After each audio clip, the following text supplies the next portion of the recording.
Après la mort de John, Beecher's Hope n'est plus une simple ferme.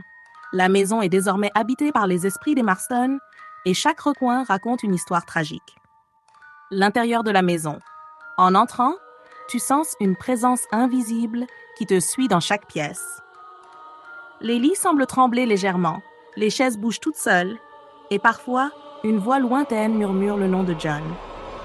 Les objets changent de place mystérieusement, comme si quelqu'un revisait les souvenirs de la famille. Les apparitions. On aperçoit parfois une silhouette sombre près des fenêtres qui disparaît quand tu t'approches.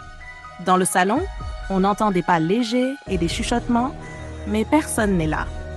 Parfois, un éclair révèle l'ombre de John ou d'Abigail dans les couloirs, avant qu'ils ne s'effacent dans la pénombre.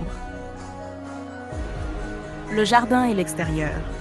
Le vent semble porter des murmures et les arbres projettent des ombres qui ressemblent à des figures humaines. Les chants silencieux résonnent de bruits étranges, comme si les Marston gardaient encore la ferme. L'atmosphère générale. La ferme est devenue un lieu où le passé refuse de mourir.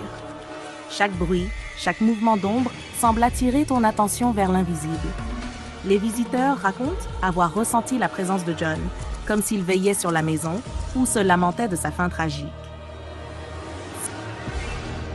John croyait enfin avoir trouvé la paix. Ce qu'il ne savait pas, c'est qu'un être venu d'ailleurs l'observait depuis longtemps. Un jour, un homme étrange apparaît près de la ferme. Il ne vient pas du village. Il ne travaille pour personne. Il ne vieillit pas. Il n'a même pas de vraie identité. Il fixe Beecher's Hope sans bouger, sans cligner des yeux.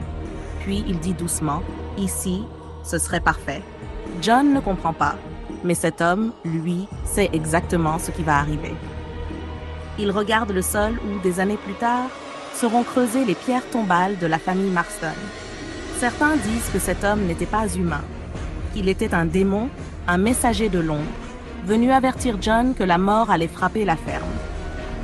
Après la mort de John, si tu explores la maison de Beecher's Hope, certains joueurs affirment avoir aperçu une photo étrange dans la chambre de Jack.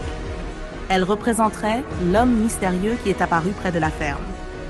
Il est figé, immobile, le regard fixe, presque démoniaque, comme s'il surveillait la famille Marston depuis toujours.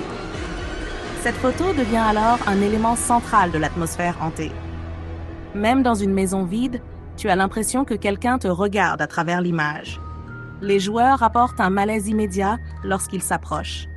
Ça renforce l'idée que Beecher's Hope n'est pas seulement une ferme, c'est un lieu hanté par John, sa famille et cet être mystérieux.